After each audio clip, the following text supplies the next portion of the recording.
شان حبیب الرحمن صلی اللہ علیہ وآلہ وسلم کی قسط نمبر 9 کا آج آغاز کیا جائے گا۔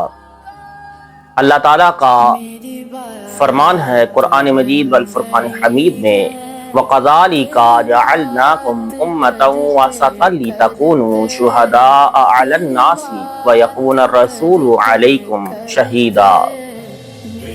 اور اسی طرح ہم نے تم کو سب امتوں میں افضل کیا کہ تم لوگوں پر گواہ ہو، اور یہ رسول تمہارے نگہبان اور گواہ ہے۔ اس آیت کریمہ میں بظاہر امت مصطفیٰ صلی اللہ علیہ وآلہ وسلم کی تعریف فرمائی جا رہی ہے، لیکن ظاہر ہے کہ امت کو جو کچھ بھی عزت ملی وہ اس آقا کی غلامی سے ملی۔ اس آیت کے چند مطلب ہیں۔ ایک تو یہ کہ قیامت کے دن دوسری انبیاء کرام کی امتیں بارگاہ الہی میں عرض کریں گی کہ خدایا تیرا کوئی پیغمبر ہم تک نہیں پہنچا اور نہ کسی نے تیرے احکام ہم تک پہنچائے۔ وہ انبیاء کرام عرض کریں گے کہ خدا بندہ یہ جھوٹے ہیں، ہم نے تیرے سارے احکام ان کو سنائے بتائے مگر یہ ایمان نہ لائے۔ انبیاء کرام کو حکم الہی ہوگا کہ آپ اپنے دعویٰ پر کوئی گواہ لا دے۔ وہ حضرت محمد مصطفیٰ صلی اللہ علیہ وآلہ وسلم کو اپنی گواہی میں پیش کریں گے۔ یہ امت گواہی دے گی کہ خدایا تیرے پیغمبر سچے ہیں اور یہ کفار جھوٹے۔ واقعی ان حضرات انبیاء نے تبلیغ فرمائی تھی، اس پر کفار اعتراض کریں گے کہ تم تو ہمارے زمانے میں موجود نہ تھے، سینکڑوں برس کے بعد پیدا ہوئے، بغیر دیکھے بھالے گواہی کس طرح دے رہے ہو۔ مسلمان عرض کریں گے کہ ہم نے دیکھنے والے سے سنا ہے، یعنی اپنے پیغمبر سے علیہ السلام۔ مسلمانوں کی تصدیق فرمانے کے لیے حضور نبی رحمت صلی اللہ علیہ وآلہ وسلم تشریف لائیں گے اور عرض کریں گے کہ خدا بندہ واقعی ہم نے ان سے فرمایا تھا کہ گزشتہ پیغمبروں نے اپنی اپنی قوم کو تبلیغ فرمائی تھی۔ اس گواہی پر انبیاء کرام کے حق میں ڈگری ہوگی۔ اس واقعہ کا اس آیت پاک میں ذکر ہوا ہے، اس سے چند فائدے حاصل ہوئے۔ ایک تو یہ کہ یہ امت یعنی مسلمان سارے پیغمبروں کی گواہ ہیں اور مدعی گواہ سے بہت محبت کرتا ہے، جس سے معلوم ہوا کہ تمام پیغمبروں کی محبوب ہے یہ امت۔ دوسرے یہ کہ حضور صلی اللہ علیہ وآلہ وسلم نے اپنے اگلے اور پچھلوں کے حالات کو خود اپنی آنکھ سے دیکھا ہے، ورنہ سنی ہوئی شہادت تو مسلمان دے چکے تھے، اب ضرورت تھی کہ دیکھنے والا اپنی دیکھی ہوئی گواہی دے۔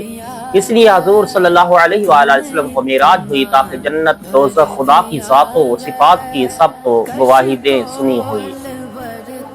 حضور نبی رحمت صلی اللہ علیہ وآلہ وسلم کی گواہی ہو دیکھی ہوئی۔ تیسری یہ کہ حضور صلی اللہ علیہ وآلہ وسلم اپنی ساری امت کے حالات، ہر آدمی کے ہر کام سے ہر وقت واقف ہیں، کیونکہ بارگاہ الہی میں حضور نبی رحمت صلی اللہ علیہ وآلہ وسلم کی دو گواہیاں ہوں گی۔ ایک تو یہ کہ مسلمان ٹھیک کہہ رہے ہیں، دوسرے یہ کہ یہ لوگ گواہی کے قابل ہیں، فاسق فاجر بدکار وغیرہ نہیں ہے۔ بدکاری کی گواہی شرعاً قبول نہیں ہوتی، ورنہ علیکم باقاعدہ العلمی نہیں بنتا۔ اللہ اس لیے فرمایا گیا کہ یہاں شہید میں رقیب کے معنی شامل ہیں، لہٰذا حضور نبی رحمت صلی اللہ علیہ وآلہ وسلم نے جس کی ایمان کی گواہی دے دی وہ واقعی جنتی ہے۔ صدیق و فاروق رضی اللہ تعالیٰ عنہما کا ایمان قطعی ہے اور اس کی گواہی اللہ کے گواہ نے دے دی، وہ واقعی جنتی ہیں۔ صدیق و فاروق رضی اللہ تعالیٰ عنہما کا ایمان قطعی ہے اور اس کی گواہی کے گواہ نے گواہی دے دی۔ اس کا منکر رب کا منکر ہے۔ اس آیت کے دوسرے معنی یہ بھی ہو سکتے ہیں کہ مسلمانوں دنیا میں تم سب کے گواہ بن سکتے ہو، اسی لیے اسلامی عدالت میں مسلمان کی گواہی کافر کے مقدمہ میں مانی جاوے گی، مگر کافر کی گواہی مسلمانوں کے مقدمے میں قبول نہیں ہوگی۔ یہ بھی اس امت کی شرافت اور عزت ہے۔ تیسرے معنی اس آیت کے یہ بھی ہو سکتے ہیں کہ اگر مسلمان کسی شخص زندہ یا مردہ کو اچھا جانے وہ اللہ کے نزدیک بھی اچھا ہے، اور اگر مسلمان کسی کو برا جانے وہ اللہ کے نزدیک بھی برا ہے۔ مشکات باب المشا بالجنازہ بھی ہے کہ ایک میت حضور نبی رحمت صلی اللہ علیہ وآلہ وسلم کے سامنے سے گزری، مسلمانوں نے اس کی تعریف کی، سرکار نے فرمایا کہ اس کے لیے جنت واجب ہو گئی۔ دوسری میت گزری، مسلمانوں نے اس کی برائی کی، فرمایا کہ اس کے لیے جہنم واجب ہو گئی۔ پھر فرمایا کہ تم زمین میں اللہ کے گواہ ہو، لہٰذا جس مسلمان کو عام مسلمان ولی اللہ جانے وہ واقعی اللہ کا ولی ہے۔ اس آیت سے یہ بھی معلوم ہوا کہ جو چیز شریعت میں منع نہ ہو اور مسلمان اس کو ثواب کا کام جانے وہ اللہ تعالیٰ کے نزدیک بھی اس کا ثواب ہے، جیسے کہ محفل میلاد پاک اور دیگر کار خیر نیاز فاتحہ وغیرہ۔